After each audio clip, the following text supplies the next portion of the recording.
look into Ecclesiastes chapter 8. Solomon is an oxymoronic character to me. He was brilliant, but he was also an idiot. And I hate to use that word, but anybody that marries 300 women, something's wrong. Something's wrong with that guy. And so, anyway, he comes face to face with an ages-old dilemma that we still face today. I have talked with people about it. I know that you have too. And this is the problem that no reasonable thinking person can avoid. And here's the problem. If there is no God, we don't have anybody but ourselves to blame for the wickedness of the world. You can't blame it on God. If there is no God, all right? If we believe in a good and loving God, which we do, we're faced with a question of, number one, does he know there's evil in the world and doesn't care to do anything about it? Or number two, does he know there's evil in the world and can't do anything about it?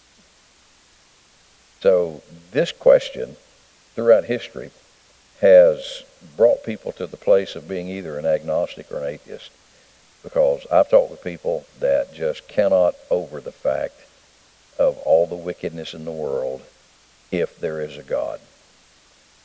Well, and I always say there are two things here. Number one, there is wickedness in the world. Number two, there is a God. So, how can you balance those two things out? And what Solomon does, he lets us know that matter is neither good nor evil. These chairs are neither good nor evil. Rocks are neither good nor evil. So if there is no God, and let's just play the devil's advocate for a minute, and let me ask you guys, y'all are pretty sharp. If there is no God, where did the good in this world come from?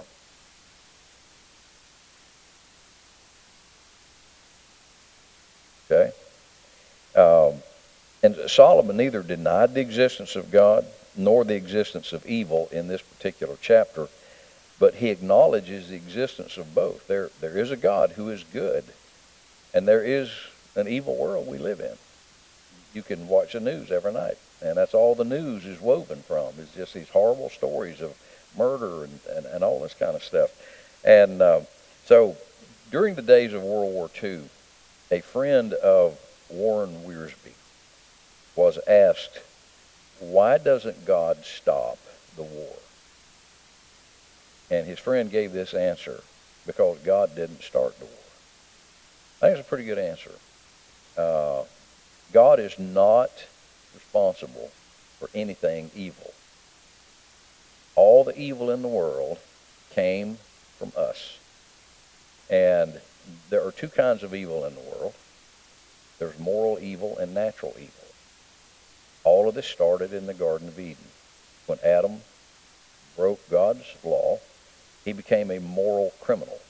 With that moral base that he became, natural evil started. In other words, disease, death, lightning strikes, tornadoes, hurricanes, mudslide, all that stuff was birthed from the moral evil that Adam introduced to the world.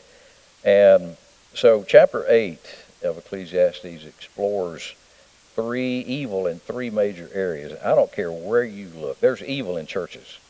There's evil in business, in government. Really, is there evil? My question is there good in government anywhere?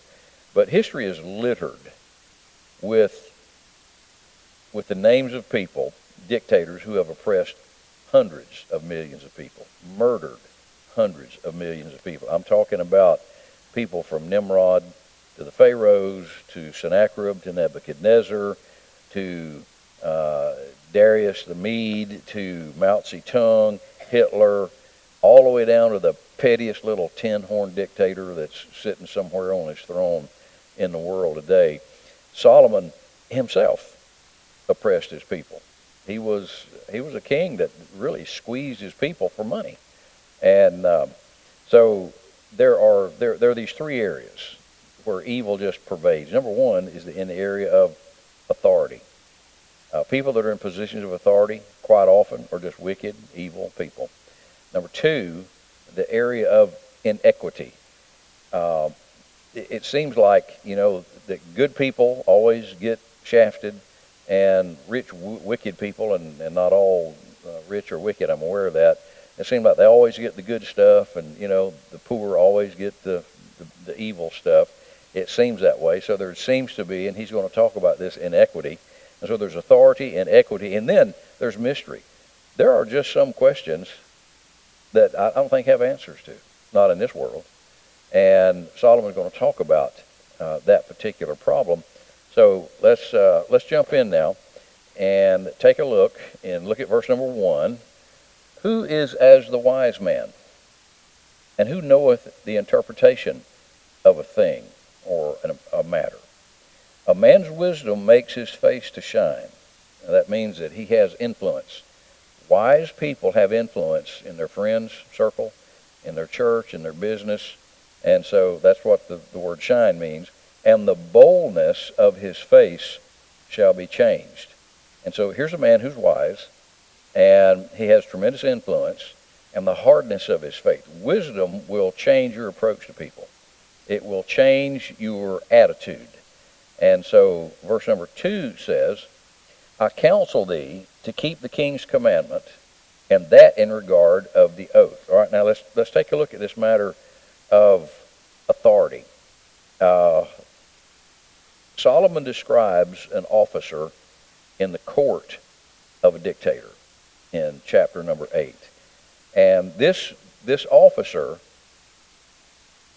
he is faced with a problem.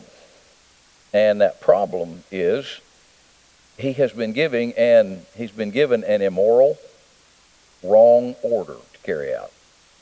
And what does a man do? He's been told to do something from his boss, from his king. You do something, and it's incredibly oppressive and wrong, and it's probably going to hurt people, maybe even his family. Solomon proposes 4 alternatives in the next few verses. In verse number 2, he says, well, there is the option of disobedience. No, I'm not going to do that. Verse number 3, desertion. I'm going to quit. I'm out of here. I'm not going to put up with this anymore. Number 3 is defiance, which is also in verse number 3. And then verse 5 and 6, there's discernment. Is this something I should leave my job over?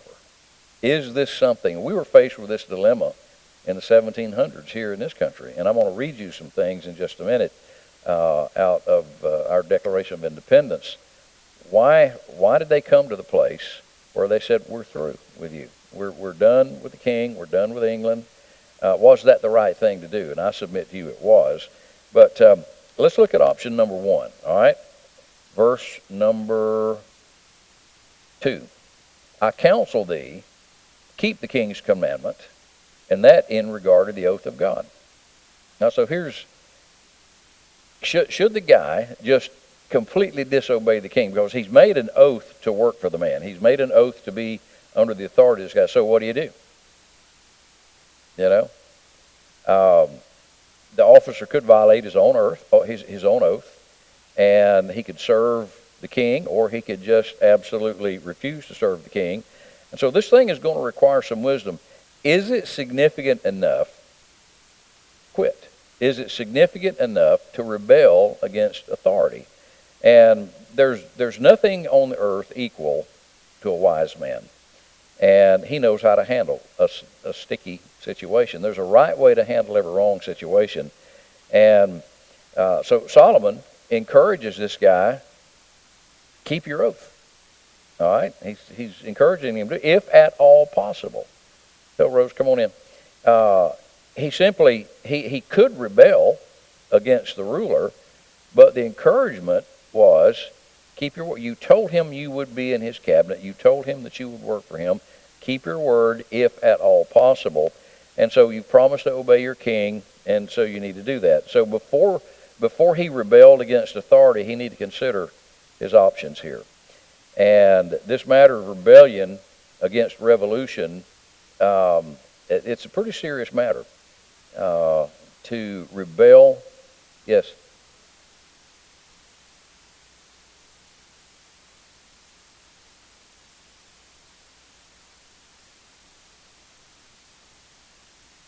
hmm That's a close proximity of it, yes.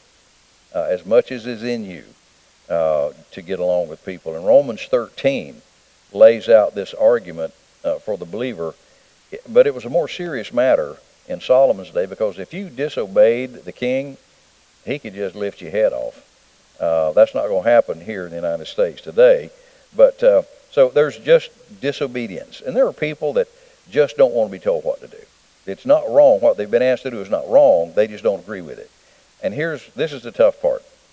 Just because you disagree with something, does that mean it's wrong? No. Could it be a violation of your preferences? It could be a violation of just simply a preference. Now, a preference you can compromise. And, a preference it's a personal inclination or opinion or choice among competing alternatives. In other words, all these chairs, which chair is the right chair to sit in? Well, you've got some competing choices here. Which one's the wrong one to sit in? I'm not sure there is a wrong one. And so that's what a preference is. And so there's this matter of just simply disobedience. And there are people that if they disagree with something, then you're just immediately wrong. Do it my way. This is the right way. Well, maybe. Maybe there's another way to do that very same thing. The number 2, desertion. Verse number 3, be not hasty to go out of his sight. Don't just say, all right, I'm done, I'm through. You've given me an instruction that I disagree with, and I'm going to go. I wonder how many people have quit their jobs over stuff like that. They've been given an order, given a memo, and they just don't want to do it. It's just a violation of a preference that they might have. And so you could just burn all your bridges and walk off and say, all right, that's it. I'm through here. But don't be hasty to do that. If you burn your bridge, it's kind of hard to go back. And so be very careful how you walk out on an issue, because, again, everything that we disagree with is not wrong. It could be that somebody has a better idea than you do. And I realize that we don't necessarily like that idea.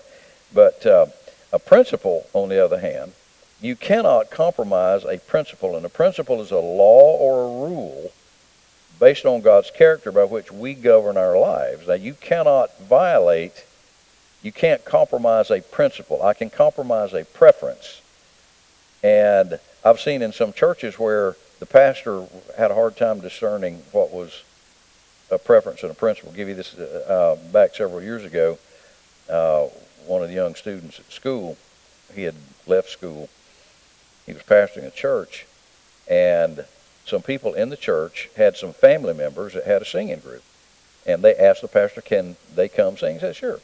So they came and they sang, and after each of the songs, the audience clapped, just applauded. And they finished the service and went on. The next service, this young pastor stands up and says, as long as I'm pastor of this church, you will not clap anymore. Well, guess what they did? They gave him a new address, yeah. And I'm thinking, that's stupid. I'll just tell you, that's stupid. And there are some people, to me, that's a non-issue. You're just showing appreciation for someone blessing you with a song or whatever. And I have no problem at all with that.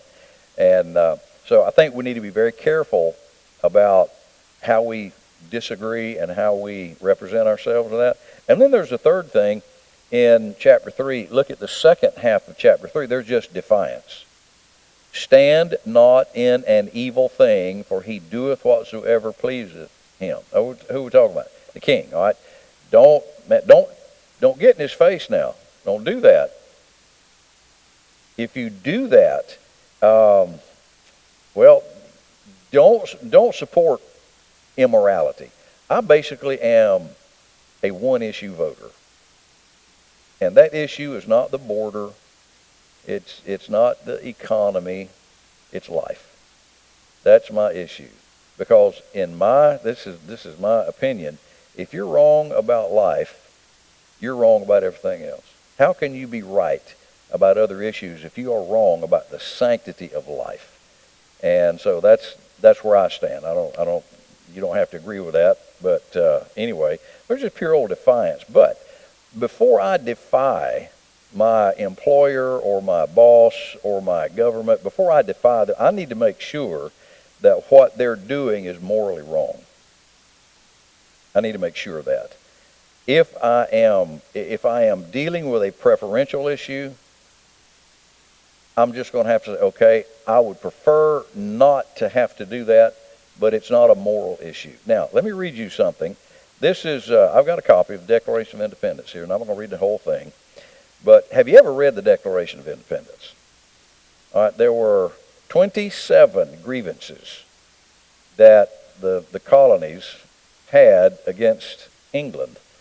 And I've heard people say, well, the United States was founded on this issue of taxation without representation, so it was a financial founding. No, it was not. This matter of being taxed without representation was grievance number 17. So I would say that's not really near the top. But let me read you some of these things here that these men got together, and they wrote this document. The history of the present King of Great Britain is a history of repeated injuries and usurpations, all having in direct object the establishment of an absolute tyranny over these states. To prove this, let facts be submitted to a candid world. I'm going to read you just a couple of these. This is why we broke away. He has refused to assent to laws, the most wholesome and necessary for the public good. He has forbidden his governors to pass laws of immediate and pressing importance unless suspended in their operation till his assent should be obtained, and when so suspended, he has utterly neglected to attend to them. He has refused to pass other laws for the accommodation of large districts of people unless those people would relinquish the right of representation in the legislature, a right inestimable to them and formidable to tyrants only. He has dissolved representative houses repeatedly for opposing with manly firmness his invasions of the rights of people. So on and on and on. 27 of these really significant grievances that we wrote in the Declaration, we're breaking it off. Now, were those matters of morality or preference, you think? Were those principles or preferences? I think they were principle-based arguments that we had for breaking away from the King of England. And so if they continue, what would we be today had we not done that? Be another Venezuela. I mean, what would the United States be? Yeah, had we not, stood up. And I don't know, to be honest with you. Do you think that we today would even do that? If the current generation of politicians and people were running things back in the 1700s when do you think we would even have the guts to do that? I don't think we would. No. So yeah, I don't think that would happen. And so if you obey the order, now verse number 3 says, don't be hasty to go out of his sight. Don't quit your job. Don't burn your bridge hastily. Make sure that what you're disagreeing with is an issue of principle and not preference. Verse number 4, and here's why. Where the word of a king is, there is power, and who may say unto him, what doest thou? And we wouldn't say it that way. We would say, what are you doing? What is the matter with you? This guy was the king, okay? And if you didn't like what he did, and if you caused enough trouble, he could have you executed on the spot. And they did not have constitutions. Whatever the king decided to do, that's why they never wrote stuff down. Those dictators in Europe never wrote stuff down. And so one of the things that just absolutely blew them off their throne was, we here in the United States, we had a constitution. And we wrote guaranteed rights. We put it in writing. And the crowned heads of Europe were like, dude, what are you doing? Don't write anything down. Don't do that. So anyway, there was that matter. All right, now look at verses 5 and 6. There's discernment. Whoso keepeth the commandment shall feel no evil thing. In other words, if you do what you've been told to do, if it's not a moral or a principled issue, you'll feel no evil thing. And a wise man's heart discerneth both time and judgment. But because to every purpose there is a time and judgment, therefore the misery of man is great upon him. All right, now, a wise man is going to follow. He will know if the matter requires, if you just overlook it. But what does the Scripture say that love does what? It does that, and it overlooks, there's some things you just overlook. There's just some things that don't need to be investigated or it was a simple thing. Get over it. All right. If it's not a moral issue, and should, for instance, today, social media, people post every gripe and complaint that they have about everything and everybody. They just and it's unbelievable how sensitive and touchy and how easily offended, or at least they're putting on that show that they're easily offended. And so Joseph, for instance, you remember his situation down in Egypt. He didn't immediately reveal himself to his brothers. You remember that? He was all dressed up. That was 22 years before that happened. 22 years ago. 22 years later, they're seeing a man now instead of this kid. And why? But it wasn't the time to reveal himself. And so he held off. How about Nehemiah? When Nehemiah came back from Babylon, and the Lord had put in his heart to rebuild the walls. You remember what he did? He didn't say anything to anybody. He said nothing. He walked around. He scoped things out. He devised this plan. And in Nehemiah chapter 1, verse 11 says he didn't say anything to anybody. Wasn't time. And so you don't have to say everything you're thinking. You don't have to tell everybody your plans at that moment. And then there's Daniel. Daniel didn't eat the king's meat, but he didn't put it on social media either. Of course, I realized there was no social media, but Daniel didn't make a big deal out of that. He just simply did not eat the king's meat. And so in the right time, these men reveal their intentions, reveal their plans. And so I've heard people say, well, with this particular person, what pops up, pops out. I think that's dangerous. You don't have to say everything you think. Just, you can keep those things to yourself. And so we've considered then, how does a wise man act in relation to authority? What if he's given an order or an instruction that he doesn't agree with? Well, discretion will teach him, is this a moral issue? Is this a principle? Or is it a preference? Can you do something that you prefer not to do? You have? I have too. I would rather not do that. I'd rather not do it now. I'd rather not do it that way. But this is what I've been asked to do, and so you do it. Now, what about this matter of inequity? Despite everything, often good people just get shafted. Good people, folks that love the Lord even. And Solomon says this is a severe problem in life. All right, now let's go down to verse number 7. For he knoweth not that which shall be, for who can tell him when it shall be? In other words, there's a process for doing the right thing, making these decisions, either quitting, walking away, or whatever. And today might not be the day to say anything. Maybe you need to wait. Verse number 8. There is no man that hath power over the Spirit to retain the Spirit, neither hath he power in the day of death, for there is no discharge or furlough in that war. Neither shall wickedness deliver those that are given to it.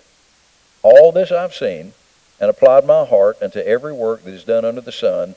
There is a time wherein one man ruleth over another man to his own hurt.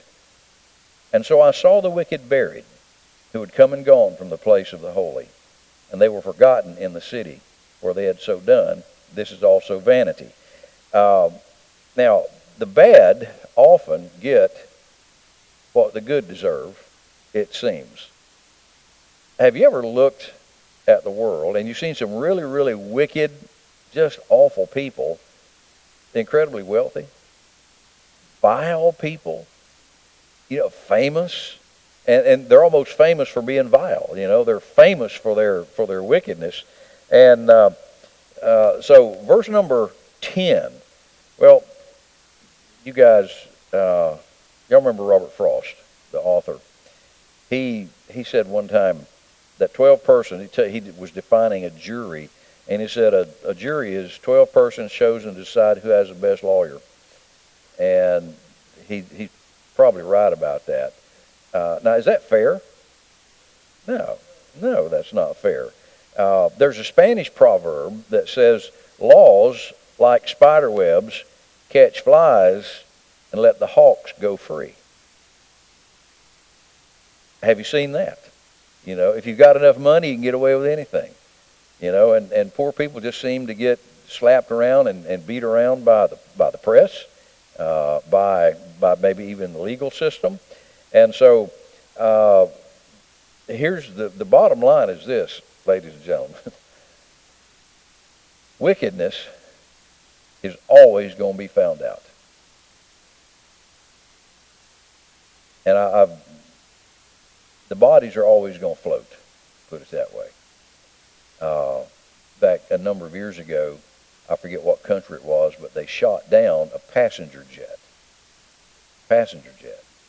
And it hit in the ocean, and the bodies floated. And it was determined that they had filled that plane up with corpses. And they wanted this other country to get the blame for shooting down a passenger jet. But because it takes 3 days for a body to float. But these bodies were floating immediately. And so there just seems to be a time when wickedness is having its way. Not just in the country, for instance. Right now in the United States, is all this eventually going to come to an end? All this absolute vile wickedness? Yeah, it will. How long? When, preacher? We don't have a clue. I do know this: when Jesus comes back, it's all going to be squared away, and we're aware of that. And so if it takes decades, God will bless the righteous. Look at verse number 13. Well, verse 12, actually. Though a sinner do an evil 100 times, and his days be prolonged, yet surely I know that it shall be well with them that fear God, which fear before him. But it shall not be well with the wicked, neither shall he prolong his days, which are as a shadow, because he feareth not before God. So, will sin eventually be taken care of? Yes, it will. Now, God will probably not use us to do it. He will do that himself. And so I try to just, when I hear all this stuff, I'm trying to think in my mind, God's going to take care of that. These liars, the thieves, the people that are ruining lives and ruining countries, even ours, that's going to come to an end one of these days. We might not live to see it. You're aware of that. We just might not live to see that. But it is going to come to an end, and so we don't need to be real angry and upset. Let's not live life ticked off and upset and mad.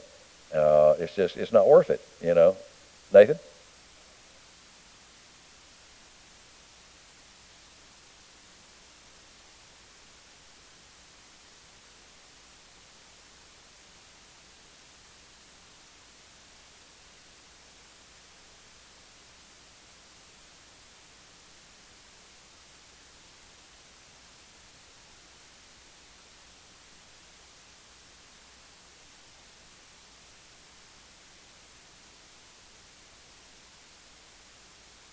You cannot, and that's true. But honestly, and I'm looking, I don't think anybody is like this in here. But have you ever been around somebody? They are a continual bucket of gripes and complaints. Nothing is ever right. Nothing is ever the way they want it. And it's just like, oh my word. Is ice not cold enough for you? And so the life is too short to live it complaining and griping. Now, are there things that we don't like that happen in life? Absolutely, every day. But can you do anything about it? I can't do anything about that. What do I have control over? Me. That's exactly right. I have control over me. You're not going to make me mad if I don't give you permission. See, I've heard people say, she made me so mad. No, she did not. She did not make you mad. You chose to get mad for what that person did, but they did not force you to do that. And so it's like if you have, let's say you got a cup of tea, right? And if we put that tea up on that table right there, and somebody came along and slapped that tea off in the floor, if the cup is full of tea, Emma Grace, what would spill on the floor? Even a 5-year-old knows that. All right, now, why wouldn't orange juice come out of it, baby? Because orange juice wasn't in the cup. So, we're like this cup. And circumstances will bump and slap and knock us around. What if anger, we respond with anger and cussing and all, what does that tell you? That's what was in here. Exactly. All you did was bump me. If it's not in here, it's not going to spill out. And so I think we need to just prepare for life to bump us and to hit us and to try to knock you off the table, and that it's going to happen. There's no question about that. And so what should spill out? When Jesus got bumped in life and even crucified, what spilled out of him? Yeah, forgive them. They do not know what they're doing. And that was not just a philosophical statement. That was true. Those people had no clue what they were doing. They were crucifying this man for their sin. They didn't have a clue. And so, I know people do some stupid stuff. By the way, we all do, right? And I am appreciative when I do something dumb or stupid. I'm appreciative when Stacy handles that with gentleness instead of, why you big idiot, don't. Well, I know that's why I'm saying that's the illustration. That's the illustration.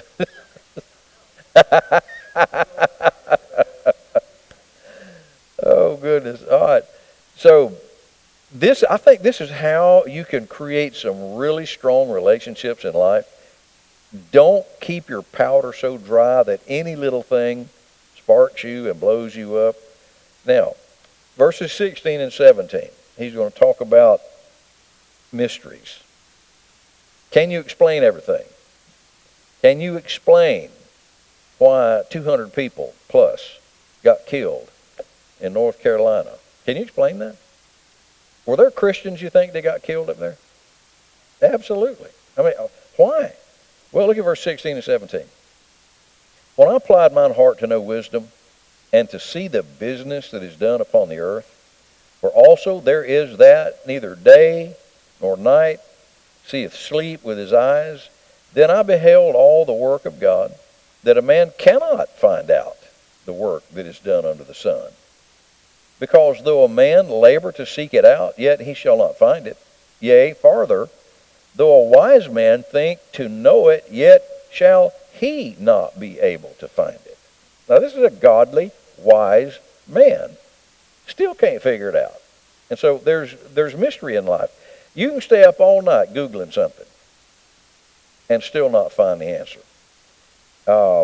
You can fret and you can worry and you can lose sleep. You can get sick over trying to get all of these answers and understand all of this stuff. But we can't change everything. Is there a question that you have, and maybe you've had all your life, that you just cannot find an equitable answer to? That you could say out loud? my thing is always about these kids. Why would somebody harm a child? Why? Why does that happen? Because men are wicked. That's the only answer I can come up with. Men are simply vile. They're wicked, and women are too. But I've come to this understanding that our influence is very limited. Experts tell us that every person, every American adult, knows about 290 people. They also tell us that we have about 10 to 25 people that we can trust out of those 290, say 10. There are 7.7 billion people in the world. We're rubbing shoulders with these folks. We can't fix everything. You can't provide everything that everybody needs. Don't wear yourself into an ulcer trying to figure out how you're going to fix the world. You can't. We can't do that.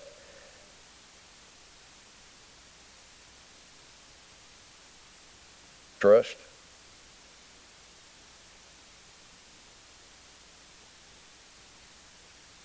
Well, that's true.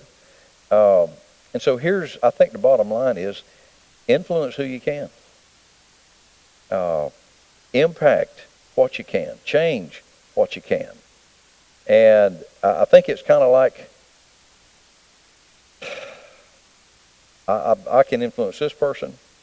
He knows 290 people I might not know. He can influence some in his circle. They can influence some in their circle. I read one time that everybody on earth is 4 people away from anybody else on earth. 4 people. If you know, to get in touch, the contact process. 4 people is all between.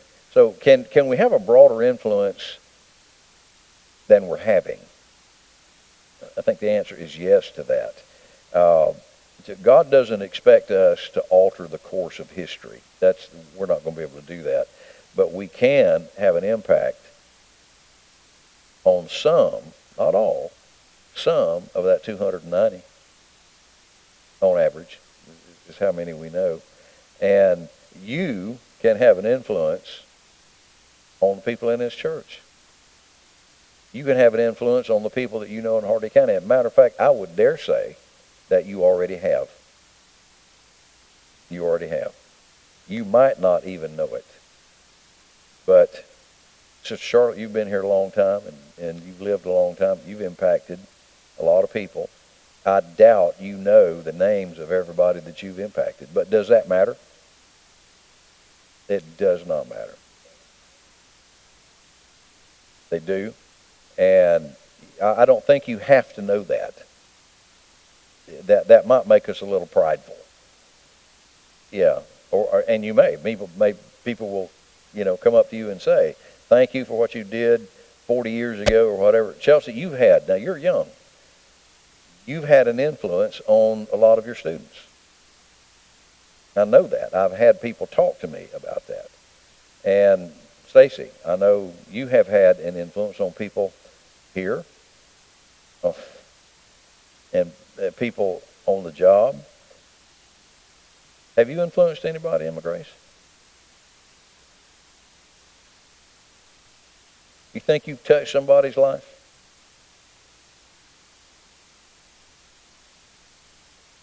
Okay, that's right. So you touched Granny's life, you touched your mom's life, your Mimi's life, my life. Gordon, you've touched a lot of lives. You've lived a while. You've served in a position of leadership in this community. People know you. You've influenced people. Rose, you've influenced people with your personality and your skills and the nursing. You've influenced people. And the thing is, and Nathan, I know you have. Faith, you have influenced people. You have it's a TikTok thing on on Facebook. We don't know how far our influence has gone, and honestly, again, I don't think we need to know the depths and the length and the breadth of our influence. All I need to know is I can have an influence on somebody if I walk with the Lord. And there are just some mysteries in life. And Solomon says it. Though even the wise man can't figure everything out. And that's okay. I'm good with not knowing everything. I'm fine with that. Yes, ma'am.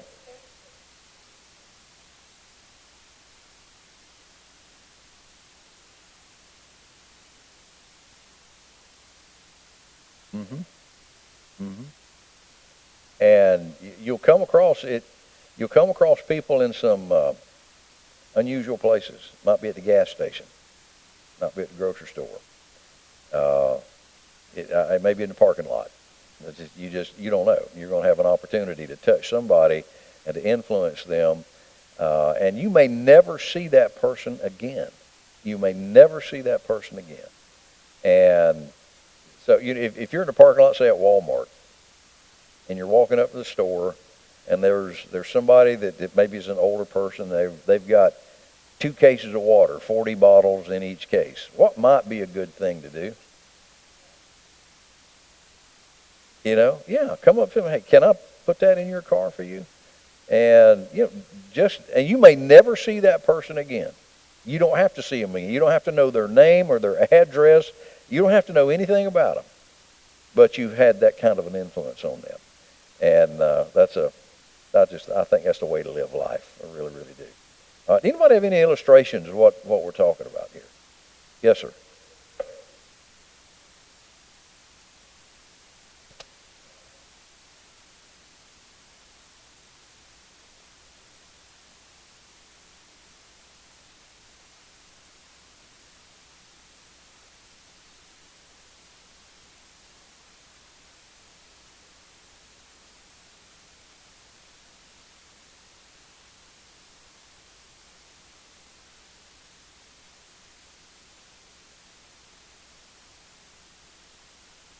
Okay, there you go. There you go. All right. And sometimes the way that you can bless somebody is not what we would think is this great, big, huge, magnificent thing. It could be something very simple, you know. And if we wait until the big show, to be kind or generous, I think that's pathetic. It's these little bitty, almost invisible moments that we have to be a blessing to somebody. Take advantage of that. Do that.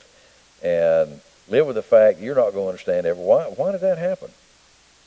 Why did Milton come through here? I don't have a clue. I don't know what purpose. Yeah, babe.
Oh wow. Right.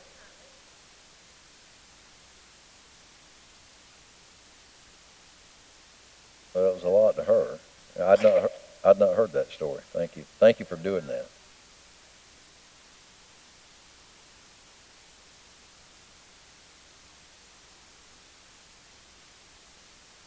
Oh, you saw her do that.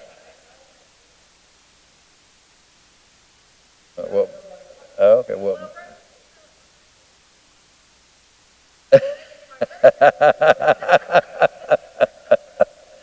well, meet me in the parking lot. Okay. I've got. Okay. All right. You got some cash? All right.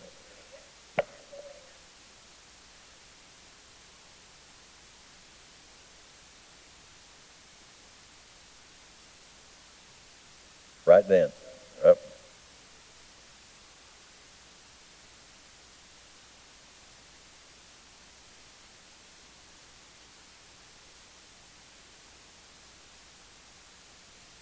Right. Right. I think that's a great thing. And people are always asking, pray for my, and you'll see praying, praying, praying, praying, praying. You see the hands, and I will text out just a short prayer instead of, because I know me. Yeah, I'll pray for you, and I'll forget it. And so if I don't do it right then, I prayed with people on the phone, uh, and I think that's a really wise thing to do at that moment. Uh, Pray for them. All right. Anybody else?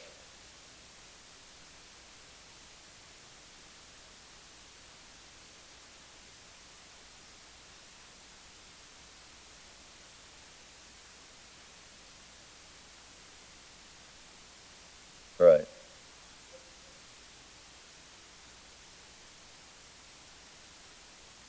Right.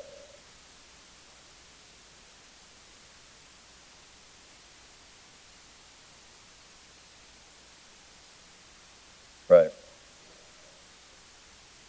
Right. You're exactly right. And especially like now, we've just gone through the storm, and there are people, their yards are messed up. They might need just some real simple physical help, and just to walk up to somebody and say, "Hey, can I clean your yard?" or whatever. It's just a really, really wise way to live life, in my opinion. All right, y'all ready to go? You're not ready to go? All right. Well, let's pray, then y'all can hang out and talk a little bit. All right. Thank y'all for being here. I appreciate your presence. Lord, thank you for the book of Ecclesiastes. Thank you for just the raw, organic wisdom that you have implanted in the Bible. Many of these things are not these deep theological truths, but it's as simple as giving somebody a cup of water, buying somebody a meal. Just something simple that will impact their lives. This lady that Stacy gave the money to apparently was deeply impacted by that. And I pray that now the next person that has contact with her might start a conversation. And maybe this lady is going to be won to the Lord as a result of the kindness of Stacy and other people in her life. And I pray that will happen. And I join Charlotte's prayer. Lord, tomorrow, would you bring someone into our lives and give us the knowledge, this is the person, this is the one. It won't be everybody. There'll probably be one person that has a need, and you have especially equipped us with exactly what that person needs. And may we see that with eyes of the Spirit and move to meet that need. Thank you for doing that in our lives. In Jesus' name I pray. Amen. All right. Thank you all for being here. I appreciate your presence more than you know.